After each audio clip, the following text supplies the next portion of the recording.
Hello बच्चों, चलिए प्रश्न पढ़ते हैं। तो प्रश्न में दिया गया है 5250 मिलीलीटर या एमएल प्रति मिनट के कार्डियक आउटपुट या हृदय निकास में 75 धड़कन या हार्ट बीट्स प्रति मिनट के साथ स्ट्रोक आयतन या प्रवाह आयतन होता है। विकल्प दिए गए हैं 60 ml, 80 ml, 55 ml या फिर 70 ml। तो इस प्रश्न की मुख्य अवधारणा के बारे में हम जान लेते हैं। तो यहाँ लिखते हैं मुख्य अवधारणा। इस प्रश्न की मुख्य अवधारणा है हमारे पास हृदय निकास। तो यहाँ हम लिखते हैं हृदय निकास के बारे में। यहाँ पर ये हमारा जो प्रश्न है, हृदय निकास से तात्पर्य होता है हृदय के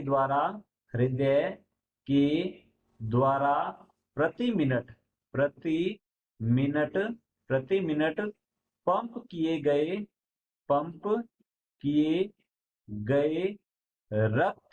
रक्त की मात्रा जो है, रक्त की मात्रा को हम कहते हैं हृदय निकास। तो हृदय निकास का यदि हम सूत्र देखें तो यहाँ लिख लेते हैं हृदय निकास, या इसे कार्डियक आउटपुट के नाम से भी जाना जाता है। हृदय निकास का सूत्र होता है हमारे पास जैसे कि प्रवाह आयतन। तो यहाँ लिखते हैं प्रवाह आयतन यदि इसको गुणा कर दिया जाए, हम कह सकते हैं कि हृदय दर से।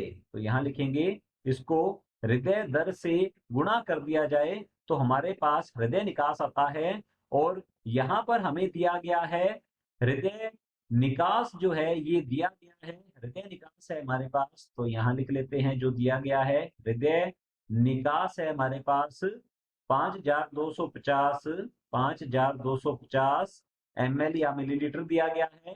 और हृदय दर दी गई है 75 धड़कन प्रति मिनट। तो यहाँ पर हम हृदय दर भी लिख लेते हैं। हृदय दर दी गई है 75 धड़कन प्रति मिनट ये दिया गया है। और हमसे पूछा गया है स्ट्रोक या प्रवाह आयतन के बारे में पूछा है। तो यदि हमें प्रवाह आयतन निकालना होगा, प्रवाह आयतन यदि हमें निकालना है तो हमारे पास सूत्र हो जाएगा हृदय निकास या कार्डियक आउटपुट बटा में हो जाएगा यहाँ पर हृदय दर। तो यहाँ लिखते हैं हृदय दर, ये हो जाता है। अब यहाँ पर हम मान रखते हैं हृदय निकास है हमारे पास 5250 ml दिया गया है और हृदय दर है 75 धड़कन। तो यहाँ लिखते हैं 75 धड़कन प्रति मिनट दिया गया है।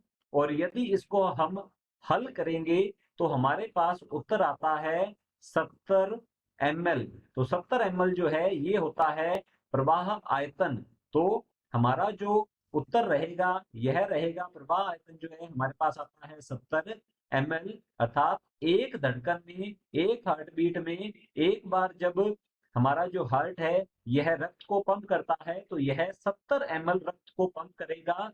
तो हमारे पास इस प्रश्न का उत्तर रहेगा 70 ml। तो चलिए देखते हैं विकल्प को। विकल्प ए दिया गया है 60 ml, तो हमारा ए विकल्प गलत होता है। बी विकल्प है 80 ml, तो ये भी गलत होता है। सी है 55 ml, तो हमारा सी विकल्प भी गलत होता है। और डी दिया गया है 70 ml, तो हमारा डी विकल्प जो है ये बिल्कुल सही उत्तर है। आशा करता हूं आपको समझ में आया होगा। धन्यवाद।